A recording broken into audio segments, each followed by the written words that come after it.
On the heels of the Academy Awards, we're meeting a new filmmaker who's part of the next generation. She's from Shoreline and has won strong praise for her first short film. Please welcome 17-year-old actor and filmmaker Anjini Azhar. It's so good to meet you. How you doing?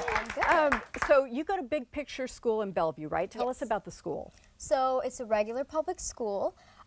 It's 6th through 12. It's project-based learning, which means instead of grilling out a bunch of worksheets, you do projects to assess your learning. Following that, every Thursday, instead of going to class, we go to internships, which is kind of how my first film came to be. I interned at an organization called Foundry 10. And basically, I was funded for a film, and my project for the entire year was to create this film. First of all, that sounds like a lot of fun. It is. How did you get funded? Where did the funding come from? So Foundry luckily funded me for half of my beginning costs, which was hiring my crew. Then to get the production basically all put together, I crowdfunded via Indiegogo. Which is amazing. How old were you when this was happening? I was 15 going on 16. So you're a slacker. So how did that turn out? What was that film like? Well, it was an incredible experience. It was the most stressful thing I'd ever done in my life, but it was definitely worth it. It was 5 days of production, but 8 months of pre-production. Yes. People don't know, right, the kind of planning that goes into it. If you don't have a big budget, you can't waste any time on your acting. Tell us about the film that culminated from this project. Yes, so it's a short film. It's about 10 minutes long. Because this project was originally for school, I decided with my partner Sophie at the time We're looking at it, by the way. It should be a social justice film. So we focused on eating disorders. It's a problem that not many people are talking about these days, but is really important and pretty much everywhere. So I created a narrative script for it. So it's a beginning, middle, and end, a short film. And for 8 months, I auditioned to get a cast. I hired my crew. I got locations. And then finally, I got this amazing short film that I'm really proud of. And so where did you even get the idea that I can do a film? Yeah. So originally for my internships, I interned at the Seattle International Film Festival. And I did a little promotional video. And that was kind of where I got my first exposure in making something instead of being in front of the camera.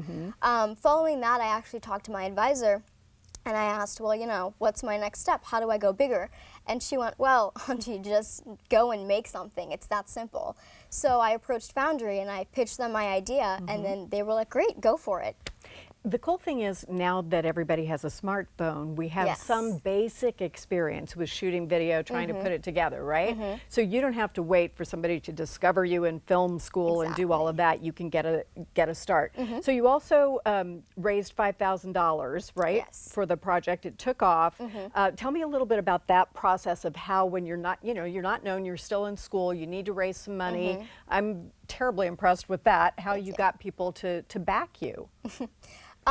Well, first of all, the fact that I'm a student is a really, really big helping factor. Thankfully, a lot of people want to help out students and help them kind of pursue their dreams.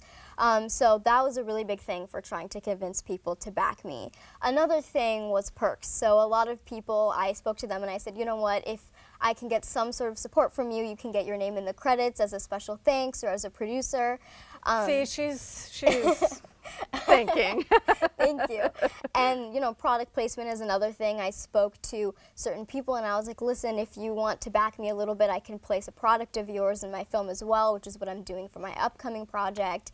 And those were kind of my main aspects for backing, and of course lots of friends and family who supported me. I can see the benefit of working this way in school because you had to manage so many things, come up with ideas, talk to people, make deals. The learning circumference of a project like this is pretty big. What is your next project about? My next project is another short film. It's a little bit different. It's more of like a calm drama. It's a short film about a young boy who struggles to accept the death of his father.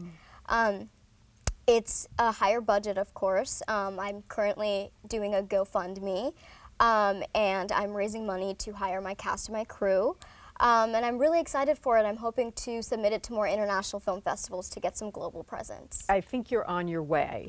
I think you're on your way. We will put up on our website a link to your, is it GoFundMe Yes. this time, okay. And make sure that people find a way that Thank they you can so support much. you. Are you going to do any more acting, or do you think this Yes. is your road? So you're going to do a little of everything. A little of everything. I'm still going back and forth to LA in June. I did an episode of a new Netflix show called Everything Sucks. Yeah, it's a good show. It's a great show.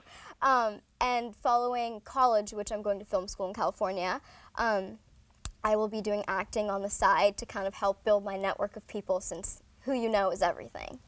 Listen, I'm so impressed. Thank you. When you go to the Oscars, remember your friend from Seattle. If you want to see all of Anjini's short film, we posted a link for it on our website, and again, her GoFundMe page as well. She's going to be one to follow. Up next, the Seattle Public Library's list of books to help celebrate Women's History Month. Back after this.